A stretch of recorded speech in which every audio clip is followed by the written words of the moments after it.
This is episode 243 of the Beyond the Food Show, and today it's another segment of her story. And today we welcome Sarah, and she's going to share with us her 30-year yo-yo dieting journey to finally become a fat spin instructor. Stay tuned. Welcome to the Going to Beyond the Food Show. I'm Stephanie Dozier, clinical nutritionist and emotional eating expert, creator of the Going to Beyond the Food method, and founder of the Going to Beyond the Food Academy. Corporate executive turned health expert with my own journey with weight, body image, and food.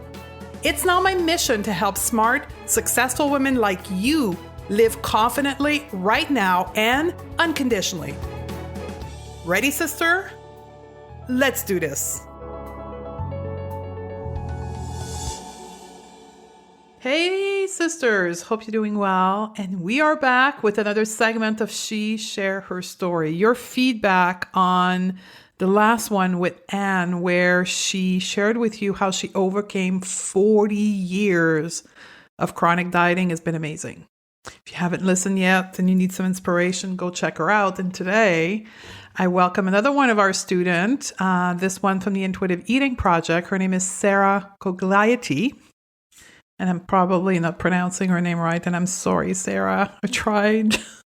But this episode is twofold. Just like with Anne, we are seeing Sarah sharing her story in a public platform. And that is a great way for us when we are going through this journey of putting a bow, like a gift wrap at the end of our journey, to be able to share that with other women. And Sarah does it every day when she teaches spin locally in her gym. I can't wait for you guys to hear her story, but it's also to inspire you, the listener, to take the first step, in this case, to heal your relationship to your body and how powerful this can be, because it's a choice, right? As it might sound to you like something impossible to do.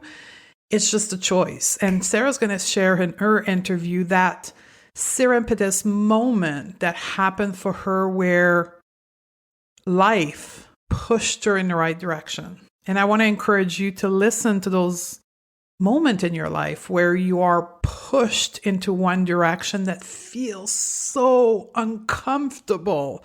You're like, oh my God, I don't want to do this. I'm scared. Yet that feeling of scared, of anxiety, is what's going to deliver your healing, your dream. In her case, deliver her, Sarah, becoming a spin instructor in her now body. Not the ideal body that she was chasing for 30 years, but in the moment today in her body now. So Sarah is now a coach. That's what she does, right? She helps other women through movement, in this case, spinning, embracing their body. And not only that, she's helping people in smaller body view larger body differently. This is such an impactful part of her journey where she's now able to help raise awareness to fat phobia and how anybody in any bodies is able to do anything. So I can't wait for you to meet Sarah. So in this episode, we'll go back to the beginning where Sarah started her journey with dieting at 8 years old. Yes, 8 years old, when her and her mom went to a pediatrician visit. And that impacted the next 30 years of her life. And how being praised for weight loss in her teens just added fuel to the fire. And then we'll go into that moment at the gym that made her dream come true and what her mindset coach taught her about pushing her own limits. And she's going to teach you how you can start pushing through your own limiting beliefs. And we're also going to talk about joyful movement. Ready? Let's do this. So welcome to the show, Sarah. Thank you so much. I'm very excited to introduce you to our community because I think you're a beacon of light and you're going to have a very inspiring story. But as we do all the time, I want to get started with the beginning of your journey with food and body. Can you take us back when you started to struggle with food and body image? How did that came to Yeah. be? Yeah, absolutely. So I would say that I've struggled for most of my life. I think my story is actually very similar to yours. But I would say my first diet, I was put on it at the age of about 7 or 8, I would say. And I remember some key moments from that time. I remember, the pediatrician at that time telling me not to eat anything that started with a C. So you are not allowed to eat chips, cookies, candy, cake, Coke. So, these are the types of things that I remembered from my childhood. And I remember too being at that age. And I don't even think I ate that kind of stuff, but it certainly created a bit of a tension with that kind of food and thinking it was wrong. Isn't it pretty incredible, like that you have memory from that time? Yeah. Yeah.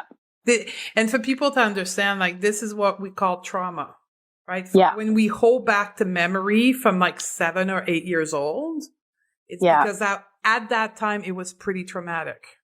Yeah, it was tough. And, my sister did not struggle with her weight. So, my well-intentioned parents sort of, wanted to follow the doctor's orders. So I was put on a diet. I ate slightly differently than my sister did, which, that's tough as a kid. I don't think any kid who's that young, should be thinking about that kind of thing. So that was, where it all started. And I remember a few years later, I guess I would have been maybe, I don't know, 11 or 12. And, I was sent to a dietitian through the children's hospital. And I remember being praised because I had lost a few pounds. But really what had happened, I got braces at the time and I couldn't eat. I was in so much pain that I couldn't eat. And that was celebrated. So, this is the kind of, like you said, trauma that dates back quite a long time. So, after that, it was the same kind of thing. It was a disordered relationship with food and, always thinking that my body was wrong, being told it was wrong, that I had to change it. So, certainly, when I took your intuitive eating course, there was an exercise that you had us do, and it was basically a timeline of all of the diets that you've done, and like what was the resulting weight loss or gain after each time. And I had to go on to a second page, so I did the whole roadmap, and then it was okay, page 2, and and we're talking weight losses of more than 30 or 40 pounds each time. So you know yeah, at some point, I'm a very hardworking. How come I'm so successful in all other areas of my life? What am I doing here that, why is it me that, has this struggle that, you know, do other people have this struggle? I wasn't sure, but definitely I knew that something needed to change because it had been 30 years of this. Um, Now, I will say, though, I was always quite active. So even being in a larger body, I was always, as a kid, I was in swimming. I was actually a competitive fencer right up. Yeah. So, kind of a little bit of an unknown sport. But again, I was a competitive fencer even at the national level and being in a bigger body. So, that was kind of cool. I definitely used my mind and my smarts to be quite successful at it. So might not have been as physically strong or fit as some of the other people, but I certainly did quite all right. So So if I can ask a question, yeah. when did it shift from being my parents or my doctor forced me to be on a diet to Sarah, I'm going to go on a diet and I'm going to try to control my weight? When did that power changed happen? I would probably say when I was a teenager, so maybe around 16 or 15 or 16. I remember going away for the summer and, wanting to come back and, being skinny. So I remember one summer I lost quite a bit of weight, maybe 30 pounds or something in 2 months. It was pretty fast. And, now that I look back on it, it was pretty much just a starvation diet. I wasn't eating nearly enough. And, of course I gained it back, within a short time. It's amazing because we talked about this in the previous podcasts, how we get to choose to be on a diet, right? Because when we ask women, like, do you want to be on a diet? Nobody will say yes. Mm-hmm. We just think we have to, right? And it's because of that, like we get socialized to be on a diet. That's what happened with your doctor. You got socialized, like you have to. And at some point it becomes yours. You internalize it. Yeah. And then it just becomes part of your identity. I'm sure that anybody who knows me well knows that I've always struggled. I'm always doing something, and, of course you're recognized and rewarded and praised when, you're looking slimmer. And then of course, when you're not feeling that way, then you're taking on the shame and, and the embarrassment of, oh my goodness, I gained some of it back. And, what are people going to think and that type of thing. That's pretty potent. So when did you had that moment? So you've dieted your whole life, right? From 7 or 8 years old. From the moment you have a conscious mind, you started dieting, like that's been you. What happened to make you say like, enough? Yeah, I think I was just fed up. I think I had done the last big diet I did was a big one. I had lost about 140 pounds. So this would have been, in my mid 30s. And of course I couldn't maintain it because I was over exercising. I was, weighing everything. I was very diligent. But I just knew I couldn't do this again. I just couldn't do it. I couldn't weigh another chicken breast. So I just couldn't.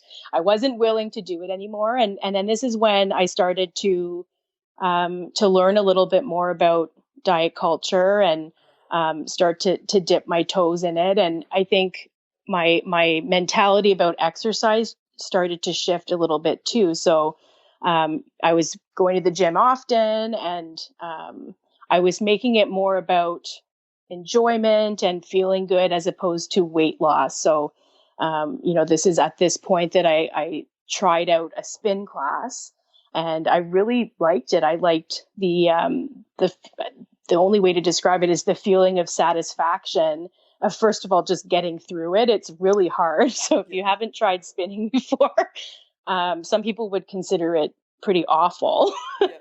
But I think if you give it a chance, you can really, really start to feel quite powerful.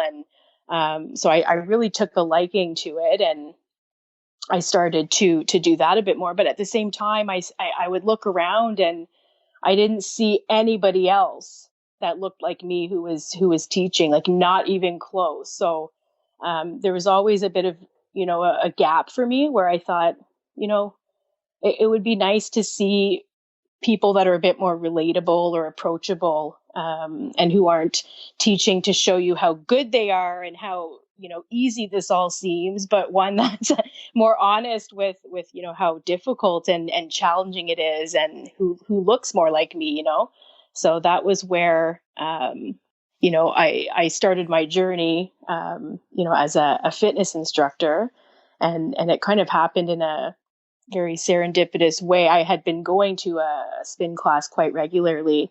And at that point, the instructor, kind of took me under his wing a bit and said, you know what, Sarah, I think you'd be a really good instructor. And how about at the next class, you come up here with me and then you do the warm up. So maybe 3 tracks. And I just kind of sunk at that point thinking, oh my God, I don't know if I could do that. Like, I'm freaking out. Now, the good thing I will mention, though, I did have an absolutely wonderful coach at the time. So I was working with someone who was helping me push through some of these limiting beliefs. I told her about it. I said, Yeah. So I said, this guy wants me to help him teach a class. I'm nervous. She said, well, does it excite you and make you nervous at the same time? And I said, yes. She says, that's what you got to do then. So I went in that day. I was ready to teach the three classes. I was prepared. And then he called me and said, there's an emergency. I can't teach. You have to teach the class. Oh. So, like I said, a serendipitous event that, I didn't have time to get nervous. I pulled some tracks together and I was just going to be myself. And, it was better than the class getting canceled. And so I got up there and I taught the class. And it was totally exhilarating and exciting. And everybody was so nice. And it was just, it felt so right. It was just natural. So that was really kind of an awakening for me. And of course, I came back to chat with my coach about it, and I was so excited. And she says, "Okay, well, what's your next step?" I said, I think I need to become a spin instructor. Okay, great. Where do you sign up? So she was there to not even let me get my limiting beliefs to take over, right? But and then the next step was, okay, so I become a spin instructor, but then who's going to hire me? So then it's that kind of roadblock, like who is going to hire me? I don't look like any other spin instructor. So we had come up with a little plan to say, okay, as I'm getting my certification, why don't I start teaching these classes? Just word of mouth. We'll just get people to show up. They'll be free. It'll just be for me to practice my teaching. So, well, lo and behold, doesn't week over week, 15 people, 20 people start showing up. It was like I couldn't believe it. It was so amazing. So at that point, my next best step was to, reach out to the manager of this fitness facility and to propose. My coach at that point says, the only thing you can do is just lead with who you are and be authentic. And there's no way they can say no. Basically proposed. I said exactly who I was. I talked about my struggle. I talked about what I bring to the table and that I'm approachable and I'm relatable and that I've already proven that I can attract a good crowd and I would be delighted to be put on the schedule. And she came back to me and said, okay. So it was that easy. So, well, that was 3 years ago. And, I've continued to teach and, my classes are quite well attended. So I teach twice a week. And, in some cases, I'm teaching 5, 6, 7, 8, 9, 10 times a week if I'm substituting for other people. But I just have the most wonderful group of people who love coming to my class because they can be themselves and because I'm real. And when something's hard, I say it. And, my music's good and my energy's good. And it's just propelled me to do more and more. So after that, I really wanted to have a bigger impact on people. Mm-hmm. And so I went and became a certified coach. I wanted to work with women to kind of help them take these chances to tame the limiting beliefs, to accept themselves, and just to live a life with more joy and fulfillment. Oh, that's a beautiful story. So for people to know, like, I don't work one-on-one with Sarah. She's part of one of my self-study program. That's how I met her. So I didn't even know your story. I know you were a spin instructor in a large body, but that's all I knew. This is a beautiful, like the universe really wanted you to do this. It really did. It really did. And I was taking classes at another studio too. Yeah. And at one point they had an emergency and they said, hey, we know you're a spin instructor. Can you come in and teach 3 classes this week? And we have an emergency. So, I was quite confident at that point in my ability, but you're going to a different studio. What if the people don't respond well? Like, what if I don't resonate with these people? And so I taught the 3 classes. It went really well. And the owner of the studio contacted me right away and says, "Oh, Sarah, we've received a review on our website about your teaching." And my heart just sunk at that point. I thought, oh, yeah, of course, our monkey brains go crazy and say, "Oh my God, what are they going to say?" Well, it was lovely. It was actually this woman's first time attending the studio. She said, I had such a wonderful class.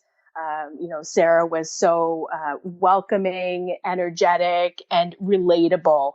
And it was a real surprise or something like that. So I really thought, okay, good.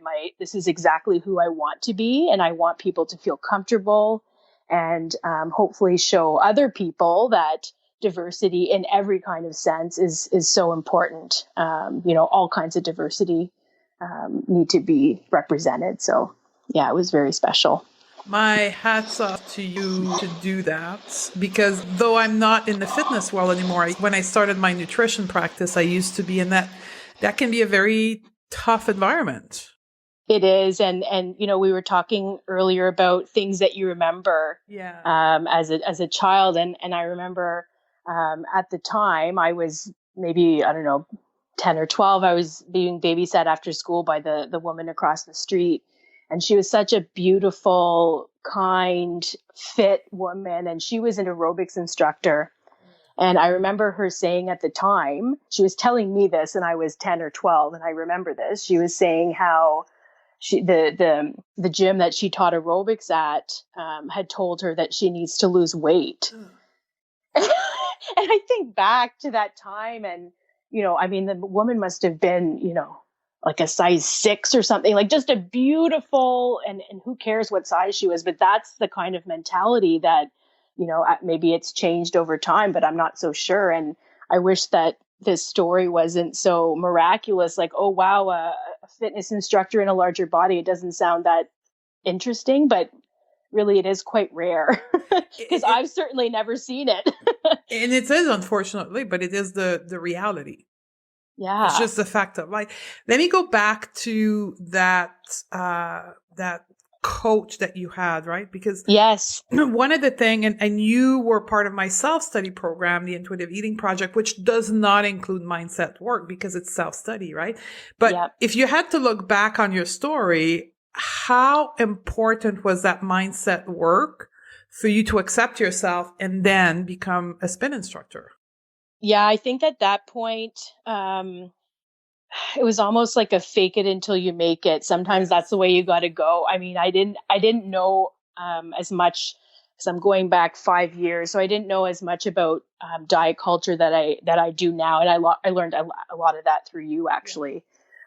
So, does this next step, whatever it is, does it excite me, and does it scare me a little bit? Okay, that's got to be the right step, because if you're not excited, it's not the right step. But you should be a bit scared, because that's what gets you out of your comfort level. And I think if you don't, we have so much joy to have in life. And I think that, people who have been a victim to diet culture are told that they're not deserving of whatever it is until they look a certain way. And I think that gets so deeply ingrained that, it's like, well, who am I to go and become a spin instructor? Like, everybody's going to laugh at me. And those are not facts. Those are your own perceptions based on, your beliefs and what you've kind of absorbed over the years and stuff. So it's really, I think what my coach did is really help me with kind of my internal, or my inner critic,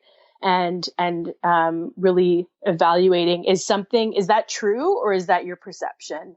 And looking at things from that lens. So we have all these limiting beliefs, but most of them aren't facts. They're just your beliefs. They're not true. So if you could push that aside, you could really take a lot of chances and bring a lot of joy and fulfillment into your life now, not in 20 pounds, like exactly just right now, just do it. Yeah. And that's how we construct confidence, right? People think, and I'll get your input on that, but most women will think, I'm not confident and I'll be confident so I can do the rest of my life when I'm smaller. Totally agree. And having been, as I look through that yellow brick road of all the diets I've done, Stephanie, I've I've been every size. So I'll just tell you, I've been a size 4 up to like a 22, back and forth a few times. So I can guarantee you that at the times when I was at the lower end, I wasn't any happier. If anything, I was more critical of myself and obsessing and trying to, become even smaller. And it was just insane. So I think it's really about finding those moments of joy, finding those things that make you feel good, and just doing it as often as possible, because that's where this whole fitness instruction thing worked for me. And it brought me down so many other paths. I've become a meditation teacher. So I offer meditations in the corporate world. I've coached women, I've coached men. It's just been such a privilege to kind of use my own story, my own struggles, and to really show people that you can find fulfillment and happiness right now. You don't have to wait. You don't have to earn it. You don't have to deserve it. You deserve it now.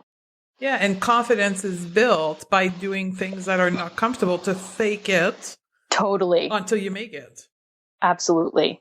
Okay, so you came to me to learn the intuitive eating piece, because I know you're familiar with Health at Every Size. You spoke about Yes. that.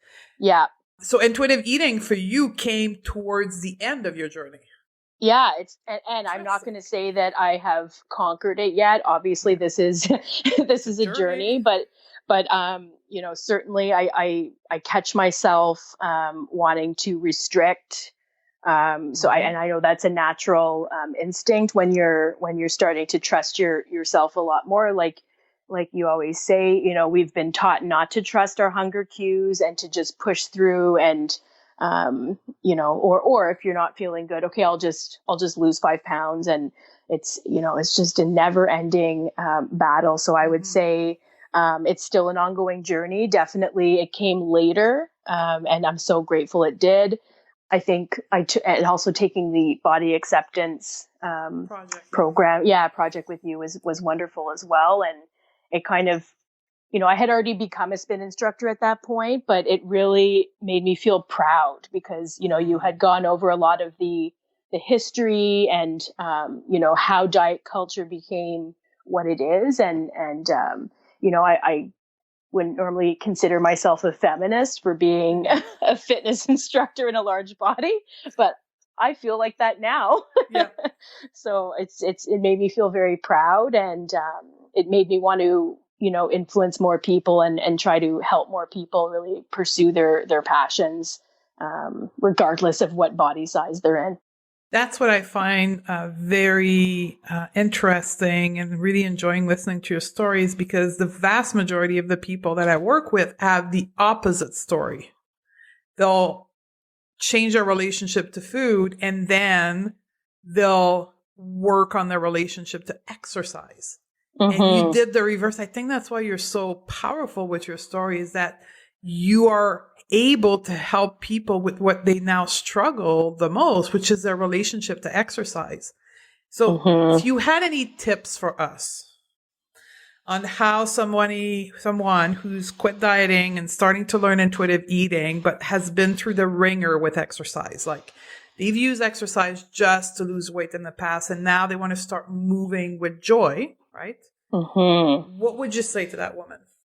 I would say to really focus on exercises that feel good. So even if that's not strenuous, even if it's starting with like a 20-minute walk, or if it's starting with a yoga class, even that can seem overwhelming to some people, though. So I know myself, at one point, I was very nervous to try a class. A lot of the times you don't even know what you like until you try it. So, it's a lot of people are worried about what people would think of me if I tried this class and I wasn't good at it.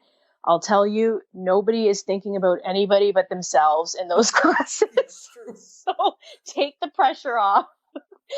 Honestly, everybody is in the same boat. So, everybody is concerned about themselves and what they look like. So take that pressure off. They're not looking at you.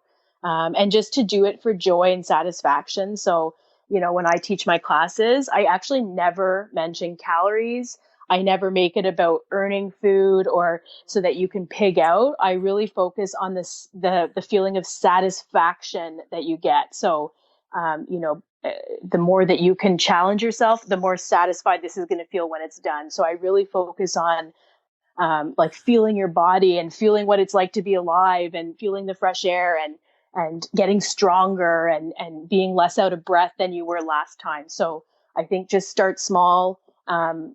Do what you like. Don't do stuff that you don't enjoy. Do things that bring you joy. And it doesn't need to feel like a workout in a gym. It can be a bike ride. It can be, walking your dog. And then over time, you can try new things and see what you like. That's great. One more question around that, because that's a very common topic. Mm-hmm. My body, like I'm in a large body, my body mm-hmm. is limiting me. Like I can't bend the way that I want. I can't like sit. I can't like, how do we move our body yet feel different in our bigger body than we did before, and how to get over these thoughts? Do you have any tips for that? I think that just comes back to, having some self-compassion and having some love for yourself. So, it's hard. Sometimes I can't do things in classes either. And, I'm not afraid to speak up and ask for an alternative, in terms of just moving your body. I think you just start small and you adjust over time, but you have to keep at it. The worst thing to do is to give up. You need to keep at it, and small gains are hard to notice. So maybe at one point you couldn't reach a certain, length or you couldn't do a certain activity. But if you keep at it, and if you think back a month or 2 months, remember what you were able to do then. And you might surprise yourself. These gains don't happen overnight, and it's worth sticking with it, because things do get better if you're just consistent with it. I can see your coaching coming through now. But that's what it is, folks, right? Like, human mind is not first driven to see the positive. The mind will always want to see the negative. So you can think, well, I cannot bend over like everyone else in the yoga class, so I'm not going to do it. Or you could say, well, I can bend an inch further than I was a month ago. Absolutely. And your mind is there to protect you. Yes. So it's there to make sure that you don't, in older times that you're safe, physically safe, but your mind is set up to protect you from disappointment, from hurt. So listen to your body. Don't worry so much about what your mind is doing. Your mind has its own agenda, but I think follow the feeling in your body and really focus on what you feel like after the activity, because that's really what keeps you going back. It's like, you know what? That felt so good. I felt alive. And that's what you need to remember. Yes, of course, during a class, it's so challenging and especially frustrating when you can't do what everybody else can, but you can still be proud of the things that you were able to do and just focus on that. That's amazing. So if I have 2 more questions, and then we're going to end this, try to keep it short for people to consume, because I think it's going to be a big piece of inspiration. After learning intuitive eating, like adding that to an already recovery, call it the recovery period, right? Yep. Adding that piece about intuitive eating, how has that changed your recovery, or how has that changed your relationship to food and even your body? I think what it's given me is it's almost like a permission and a forgiveness. And it's almost like it brought more compassion, because I always kind of blamed myself for, not being successful at figuring out, the weight loss thing. But I think it just, it provided me with permission to experiment, to trust myself. So I didn't end up eating the whole fridge when I allowed myself to eat, So, but you need to try it first. So I think it helped me build trust with myself.